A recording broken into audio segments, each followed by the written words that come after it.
Hello friends, ഇന്ന് നമ്മൾ check ചെയ്യാൻ പോകുന്നത് അല്ലെങ്കിൽ നമ്മളിന്ന് നോക്കുന്നത് അലൈൻ കീ സിസ്റ്റം വരുന്ന ക്ലോസറ്റാണ്. അതായത് നമുക്കിത് ബോൾട്ട് സെറ്റ് അല്ല വരുന്നത്, അലൈൻ കീ സിസ്റ്റമാണ് വരുന്നത്. ഇത് ആ ക്ലോസറ്റാണ് കാണിക്കുന്നത്. ജാഗ്വറിൻ്റെ ക്ലോസറ്റാണ് കണ്ടത്. സൈഡിൽ നമുക്ക് സ്ക്രൂ ഇട്ട് ടൈറ്റ് ചെയ്യാൻ പറ്റുന്ന ഒറ്റ ഹോൾ തന്നെയില്ല. ഇപ്പോൾ ആകെ രണ്ട് ഹോളുകളാണ് ഉള്ളത്. ഇത് നമ്മുടെ സീറ്റ് കവർ വരുന്നതാണ്. സീറ്റ് കവറിലൂടെ വേണം നമുക്ക് അലൈൻ കീ ഇട്ട് ടൈറ്റ് ചെയ്യാൻ വേണ്ടിയിട്ട്. ഈ മെറ്റീരിയലാണ്, അതായത് ഈ സ്ക്രൂ ടൈപ്പാണ് യൂസ് ചെയ്യുന്നത്. അലൈൻ കീ വരുന്ന സിസ്റ്റമാണ്, നെറ്റ് ബോൾട്ട് ഇട്ട് ടൈറ്റ് ചെയ്യുന്ന സിസ്റ്റമല്ല.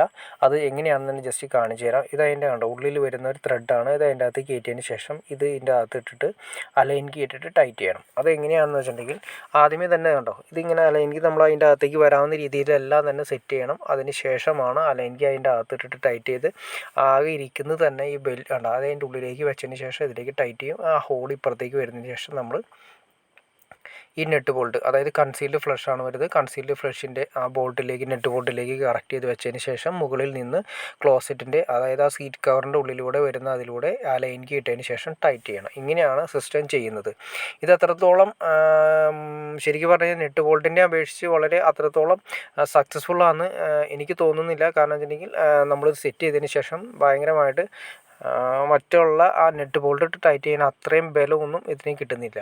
നമ്മളിതിൻ്റെ MRP കാണിച്ചു തരാം. 13,500 ഈ ക്ലോസറ്റിൻ്റെ MRP വരുന്നത്. സാധാരണ ക്ലോസറ്റിനേലും കുറച്ച് റേറ്റ് കൂടുതലാണ് വരുന്നത് സാധാരണ. എന്നാൽ ചെറിയ ക്ലോസറ്റാണ്. എന്നാൽ വെയിറ്റിലൊന്നും കോംപ്രമൈസ് ചെയ്തിട്ടില്ല. കാരണം അത്രയും തന്നെ വെയിറ്റ് സാധാരണ ക്ലോസറ്റിൻ്റെ ആ വെയിറ്റ് തന്നെ അതിനുമുണ്ട്. ഇന്ന് ഫിറ്റ് ചെയ്തതിന് ശേഷമുള്ള വീഡിയോ ഞാൻ ജസ്റ്റ് നിങ്ങളെ കാണിച്ചു തരാം. കണ്ടോ അലൈൻ കീ വെച്ച് നമ്മൾ ആ സീറ്റ് കവർ ഇടുന്ന സ്ഥലത്താണ് ഞാൻ നേരത്തെ പറഞ്ഞ ആ ഡിവൈസ് അതിൻ്റെ അകത്തിട്ട് അലൈൻ കീ ഇട്ട് ടൈറ്റ് ചെയ്തതിന് ശേഷമാണ് നമ്മൾ ഉറപ്പിച്ചിരിക്കുന്നത്. നമ്മൾ ആ നെറ്റ് ബോൾട്ട് ഇട്ട് സാധാ നെറ്റ് ബോൾട്ട് ഇട്ട് ടൈറ്റ് ചെയ്യുന്ന ഉറപ്പൊന്നും ഈ ക്ലോസറ്റിന് നമ്മൾ പ്രതീക്ഷിക്കരുത്.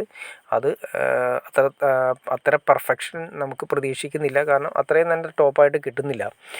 നമ്മൾ ആ അലൈൻ കീയിൽ വരുന്ന ടൈറ്റ് മാത്രമേ കിട്ടുന്നുള്ളൂ. ഓവറായിട്ട് അലൈൻ കീ ടൈറ്റ് ചെയ്താൽ അതിൻ്റെ ത്രെഡ് പൊട്ടിപ്പോകാനുള്ള ചാൻസസും കൂടുതലാണ്.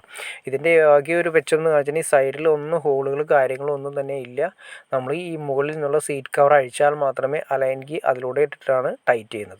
പിന്നെ നമ്മളിത് കൊടുത്തിരിക്കുന്നത് കൺസീൽഡ് ഫ്ലഷിനാണ് കൊടുത്തിരിക്കുന്നത്. പിന്നെ നമ്മൾ സാധാരണ കൺസീൽഡ് ഫ്ലഷ് കൊടുത്തിരിക്കുന്നത് ഉള്ളിലേക്ക്, നമ്മുടെ ഭിത്തിയുടെ ഉള്ളിലേക്കാണ് കൊടുത്തിരിക്കുന്നത്. സാധാരണ നമ്മൾ കൊടുക്കുന്ന പ്രൊജക്ഷൻ ടൈപ്പാണ് കൊടുക്കാറ്. പക്ഷേ ഇത് ഓൾറെഡി നമ്മൾ ഭിത്തിയുടെ അകത്തേക്ക് കൊടുത്തിരിക്കുന്നത്. ചെറിയ ബാത്റൂം ആയതുകൊണ്ട് മാക്സിമം സ്പേസ് കിട്ടാൻ വേണ്ടിയിട്ട് ഭിത്തിയുടെ ഉള്ളിലാണ് കൺസീൽഡ് ഫ്ലഷ് നമ്മൾ കൊടുത്തിരിക്കുന്നത്. ഓക്കെ ഫ്രണ്ട്സ്, നിങ്ങൾക്ക് ഈ വീഡിയോ ഉപകാരപ്പെട്ടെങ്കിൽ തീർച്ചയായിട്ടും ലൈക്ക് ചെയ്യാനും മടിക്കരുത്. അതുപോലെ ഷെയർ ചെയ്യാനും മടിക്കരുത്. സബ്സ്ക്രൈബ് ചെയ്യാനും മടിക്കരുത്. ഓക്കെ ഫ്രണ്ട്സ്, നിങ്ങളുടെ സംശയങ്ങൾ തീർച്ചയായിട്ടും കമൻറ്റ് അറിയിക്കുക. ഓക്കെ ഫ്രണ്ട്സ്, അടുത്ത വീഡിയോയിൽ കാണുന്നവരെ ഓക്കെ.